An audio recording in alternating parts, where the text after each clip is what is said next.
surat 46 lagi ya. Kita di surat 46 dari bawah. Berapa dari bawah? 8 dari bawah ya.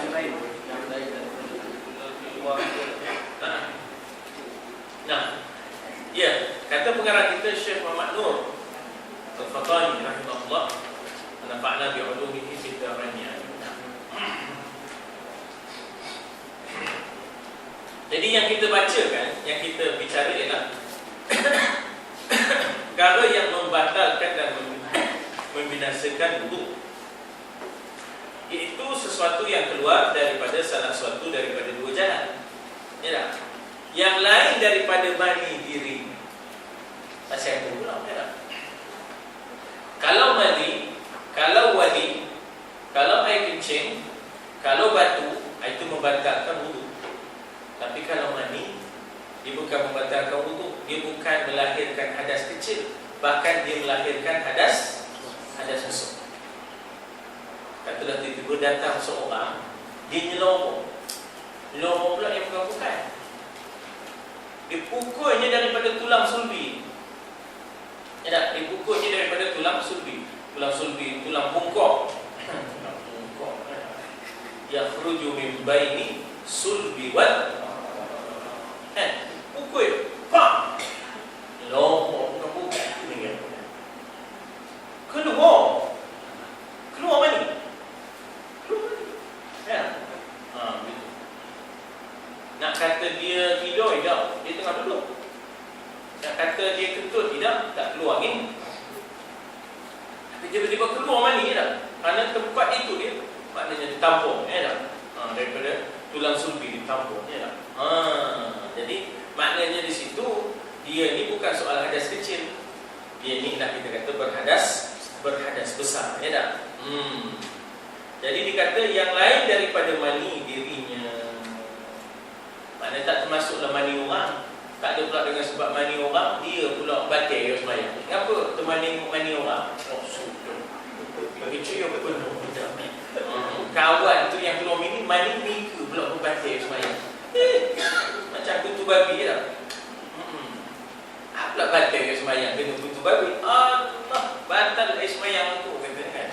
Kena kutu babi, ya, kutu babi.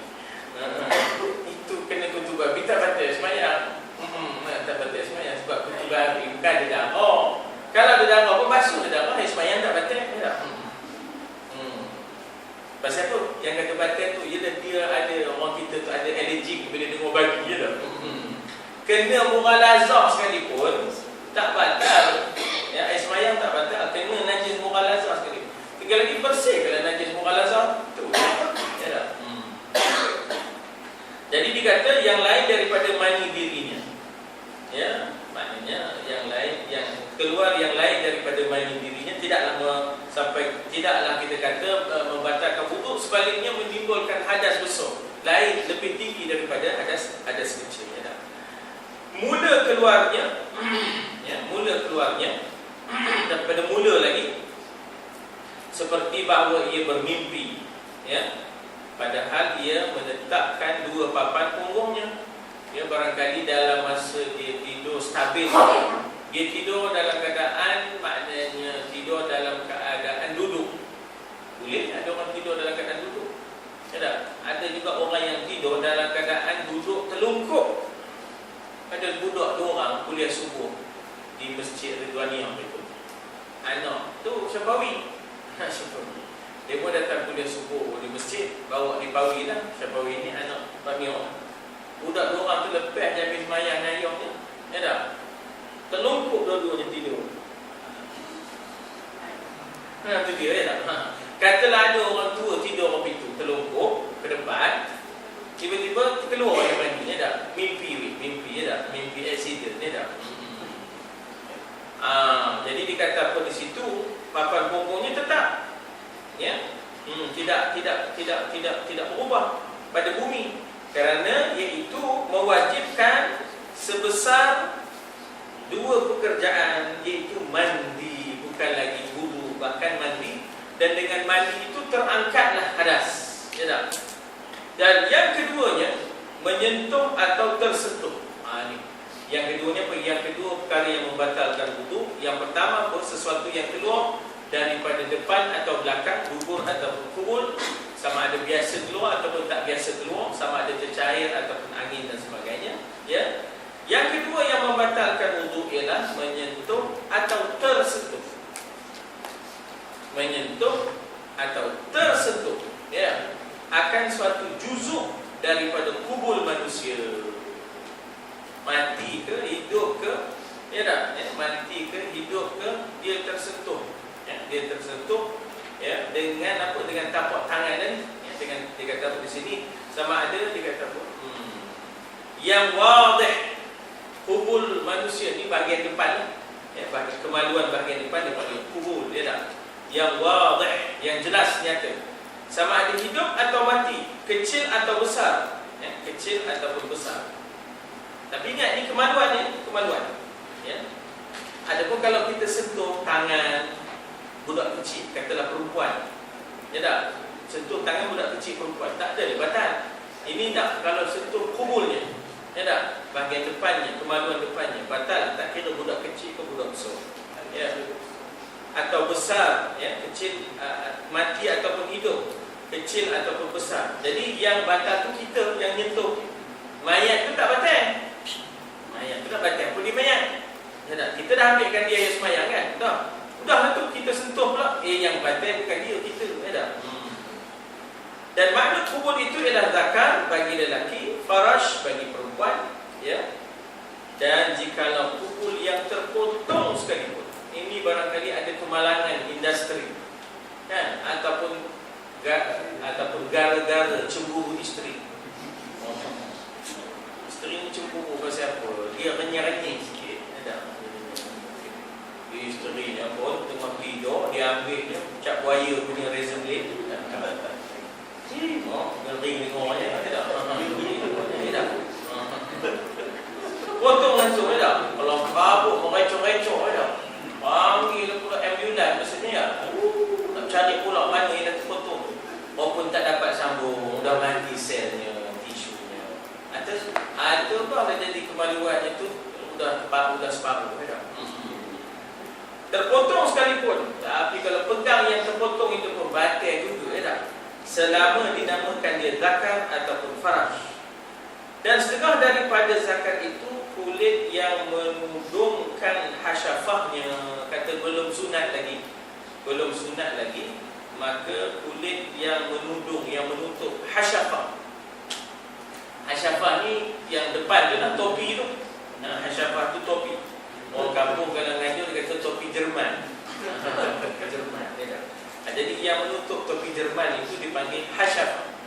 Orang Arab panggil khulfah. Daripada khulfah timbullah kuluf. Daripada kuluf jadilah kuluf. Melayu sudah kuluf. Dan setengah daripada farash perempuan itu hujung kelentitnya yang berhubung keduanya. Ini maknanya dia belum dikhitankan lagi. Dia belum dikhitankan lagi. Ataupun dikata yang belum dikhitan ataupun yang sudah dikhitan, ya tak? Adapun yang terpotong, yang tergolik tu, terpotong tu maknanya dah tergolik. Kalau pegang yang dah tergolik tak batal weh. Apa buat bila pegang dia dah mana buang mesinnya, ya. Mana buang. Batal tak? Tidak kan? Tapi ini yang melekat lagi tu batal. Yang dah tergolik, dah terpotong ni tadi, ya, tak batal. Ya, tak batal, ya tak? Daripada keduanya kerana bersunat. Ya. Kerana bersunat. Tiada membatalkan wudu. Maksudnya dia pegang yang dah getah, kulub yang dah getah, ya tak? Apa nama ni, kulit daripada kelentit yang sudah tergetah dipegang ni untuk dibuang dalam bekas. Yang itu tak batal. Tapi yang dipegang pada stesen itu batal. Stesen ni awak tak berhenti apa tak. Atau menyentuh atau tersentuh halaqatid dubur. Halaqah ni papan. Ya tak? Mana kita kata yang kita tidur, ya, belah kanan, belah kiri, tak. Belah kanan, kita pegang belah kanan ni, sentuh belah kanan, sentuh belah kiri daripada dubur, tak batal. Ini yang kita tidur tu. yang kita tidur menelentang tu dia. Halaqah dubur manusia. Halaqah sini ialah papan ataupun kita kata yang flat, yang flat daripada maknanya dubur punggung manusia, perempuan atau lelaki, kecil ataupun besar, hidup ataupun mati, dengan sengaja atau tersadar atau terlupa. Batal berlaku. Sebenarnya kenapa begitu ketat Imam Syafi'i? Imam Syafi'i ketat sebab dalam bab ibadatnya dia tak mau was-was, dia tak mau kekacauan khusyuk. Sebab kalau benda itu terbawa-bawa dalam sembahyang, jadi sembahyang pun tak ada kualiti. Jadi bila batal, ambil yang barulah sembahyang itu ada kualiti, ada khusyuk. Itu ceritanya, ya tak? Jadi begitu teliti ni Imam Syafi'i dalam soal ini, ya tak? Kecil ke budak tu, ya, besar ke, kita pegang duburnya ataupun halaqah duburnya itu, maknanya papan punggung ini batal, ya, terlupa ke, tersalah ke, sengaja ke. Dan yang dikendaki dengan halaqah dubur, tempat berjumpa keliling lubang itu, dan yang dikendaki dengan farash, perempuan itu dua bibirnya daripada awal keduanya hingga ke akhirnya, atas sampai ke bawah keduanya. Maka farash binatang sama ada kubul atau dubur, jantan atau betina, tiada membinasakan wudu. Dia terlibat dengan veteriner, ya tak? Dia terketul haiwan. Orang kampung kata terketul. Nak nyebut doktor tu terketul. Jadi, ya tak? Ni ke bagaimana weh? Terketul underwood. Terketul underwood, ya tak? Terketul underwood, ya tak? Doktor Kilde. Dulu ada rancangan namanya Dr. Kilde, ya tak? Cerita lama tu, ya, hitam putih. Jadi hingga akhir keduanya, maka farash binatang sama ada kubur atau dubur, jantan atau betina, tiada membinasakan wudu, dan tiada haram memandangkan dia kerana tiada teringin, ya, tiada teringin, ya, tiada teringin. Berbezalah manusia. Kalau manusia dia jatuh haram, beda, kecuali suami isteri, kecuali suami isteri. Dan disyaratkan menyentuh itu dengan tapak tangan. Betul. Dikatakan tapak tangan, ini tapak tangan. Jadi kalau sentuh di sini, sentuh ujung ni, sentuh di sini, tak batal. Dia sentuh kemaluan dirinya ataupun orang, ya, ujung ni tak batal, ya, di sini pun tak batal, celah-celah ni pun tak batal. Yang batal ni, yang genggam, yang kita tapak. Yang dikatakan tapak ni, kita tepukan dua ni, ini dipanggil tapak. Ya, sentuh dengan yang di dalam. Sentuh dengan tepi ni, ujung ni, tepi ni, celah ni, tak ada apa. Ni yang di dalam. Itu yang dikatakan telapak tangan, ya tak? Itu dikatakan telapak tangan, ya tak? Nah, daripada tapak tangannya. Ya, Syekh Jamal, sila. Macam tak kata tentu tapak tangan. Kalau orang lelaki dia pegang macam tu, boleh tak? Pegang macam tu. Ujungnya, itu tak batal, itu tak batal. Tak batal. Ya, yang batal tu bila di dalam ni. Adapun tepi ni tak batal. Ya, ujung ni pun tak batal, tepi ni pun tak batal. Pasal nak membetulkan keadaan. Seluar ni sempit ke sini, ya dah. Boleh. Tak masalah, ya dah. Tapi jangan korang ni sini, ya dah. Jadi yang batal ke sini. Ada mengingatkan jantan. Boleh tak jom? Boleh. Okey, insya-Allah. Kita tak boleh jalan lagi. Pasal terjemah dia ada soalan dalam soalan. Dalam dunia meja ada pula lagi soalan dalam tu, dah. Itulah uniknya, dah. Bukan senang nak cari ke, dah. Nak jawab, kena jawab dalam jawab. Dipanggil jawabul jawab. Itu taranum, ya dah. Itu taranum, ya dah. Saya ibu taranum ni tak saya tahu, ya dah. Tahu kenapa, ya dah. Jawabul jawab, ya dah. Jadi dikata apa di situ, dan dengan tapak tangannya, dan jikalau ada tapak tangan itu bulu yang lebat sekalipun, ya, maknanya kebetulan di sini ada bulu. Tapak tangan kita macam mana, ya, ditakdirkan Allah berbulu. Sekalipun ada bulu, maknanya ada lapik dah. Bulu tu melapik pun batal juga, ya, batal juga, ya dah. Macam dalam kes di mana orang barangkali tumbuh rambut di sini. Padahal orang tumbuh rambut sini, dia tumbuh di sini. Apakah ini semua kena bahagian muka, dianggap muka? Ya, muka, walaupun ada rambut di sini. Dia kena sapu juga sini. Dia tak boleh kata yang ini teman tak payah sapu sebab ini dah bahagian tumbuh rambut. Dah Mika special case. Orang lain semua tumbuh rambut sini, Mika tumbuh sini. Jadi apakah kena? Kena. Ini dia agak muka juga. Walaupun Mika tu tumbuh rambut di situ, dah. Jadi begitu. Ada kita ambil al-ibratu bil ghalabah.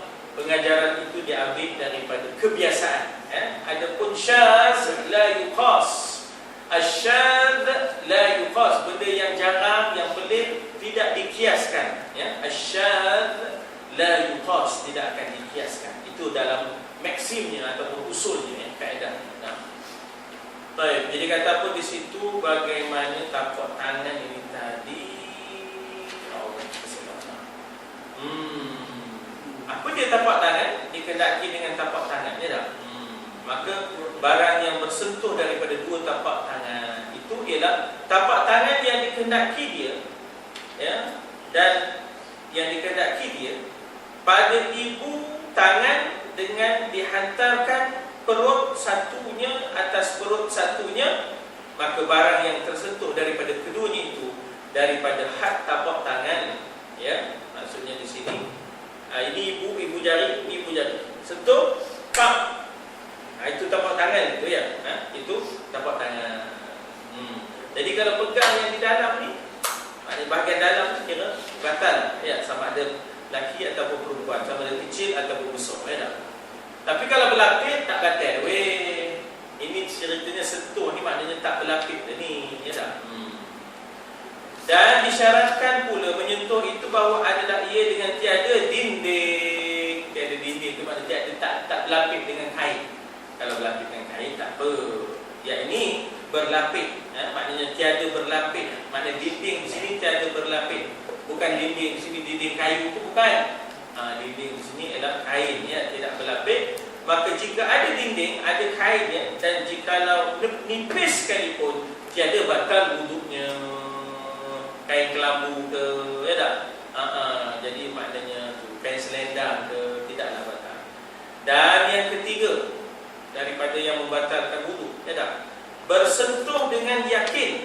Kalau kita was-was, sentuh tidak tadi, sentuh tidak tadi, maka kita pegang tak sentuh. Pegang yang asal, pegang yang asal. Maknanya asal tadi kita sentuh tidak, pegang asal. Atau teman was-was, kok teman tersentuh, was-was tak boleh bina hukum. Tak boleh bina hukum di atas was-was. Bina hukum di atas yakin. Barulah kita boleh jatuhkan hukum. Main weh-weh, was-was jadi weh-weh, teman weh-weh katanya. Was-was dalam suratul Nas ada alladhi yuwaswisu fi sudurin nas. Maknanya min syarri ma khalaq, dikata qul a'udzu bi rabbin nas, malikin nas, ilahin nas, min syarril waswas. Jadi waswas itu cakap Arab dah. Was-was itu cakap Arab. Jadi yang ketiganya apa? Bersentuh dengan yakin kulit lelaki, dan jika terpotong zakarnya atau giginya dengan perempuan. Maksudnya kupasannya bersentuhlah kulit lelaki dengan kulit perempuan. Sama ada yang disentuh itu termasuklah kemaluan sekalipun ataupun bahagian kemaluan, batal. Dan jikalau tiada keinginannya sekalipun, batal. Maknanya sentuh-sentuh Buddha, sentuh-sentuh tu orang tua, tak ada keinginan sekalipun. Dan jikalau dengan tergagahi, dipaksa pegang, batal. Atau mati salah satu daripada keduanya, batal. Tetapi tiada binasa wuduk yang mati. Yang hidup tu yang binasa wuduknya, yang batal wuduk tu yang hidup dia. Yang mati tu dah, itu kita dah ambilkan dia semayang tadi, tak ada batal dah, dah. Kalau tidak, kalau kita isytiharkan batal itu, ngambil pula, tak batal, Ini kes ni berlaku di mana kadang-kadang ada isteri yang nak mencium jenazah suaminya.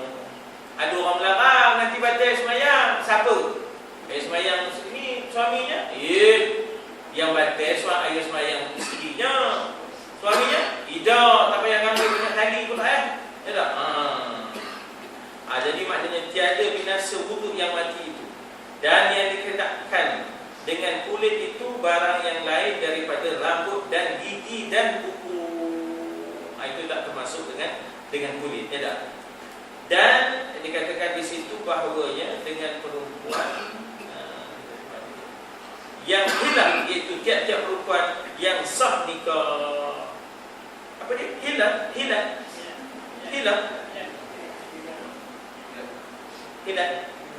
Apa dia? Hilang.